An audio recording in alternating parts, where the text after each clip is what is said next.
আসসালামু আলাইকুম রহমতুল্লাহ। আমার এই মুরগির বাচ্চাগুলোকে সুস্থ রাখা এখন আমার কাছে একটা চ্যালেঞ্জের মতো হয়ে গেছে।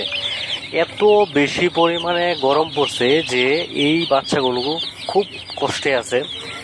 আমি আসলে এখানে হচ্ছে সবগুলা সেম বয়সের বাচ্চা না, কারণ কিছু বয়স আছে হচ্ছে 15 দিন, আর কিছু বাচ্চার বয়স হচ্ছে এখানে 10 দিন আছে, এবং কিছু বাচ্চার বয়স হচ্ছে 5 দিন আছে। তো এরকম যেহেতু মিক্স বাচ্চা, এই জন্য হচ্ছে আমার সমস্যাটা একটু বেশি হচ্ছে। সবগুলো বাচ্চা খুব দ্রুত হচ্ছে দুর্বল হয়ে যেতেছে, এবং এদেরকে আপাতত সুস্থ রাখার জন্য আমি যে কাজটা করতেছি সেটা হচ্ছে এদেরকে যে গ্লুকোজের যে পানিটা আছে সেই পানিটা হচ্ছে গ্লুকোজ মিশানো পানিটা হচ্ছে দিচ্ছি এদেরকে খাওয়ার জন্য।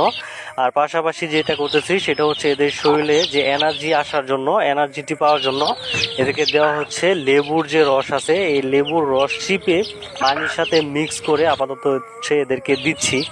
আর বাচ্চাগুলা খুব দ্রুত হচ্ছে দুর্বল হয়ে যাচ্ছে, আল্লাহ জানে কি অবস্থা হয়।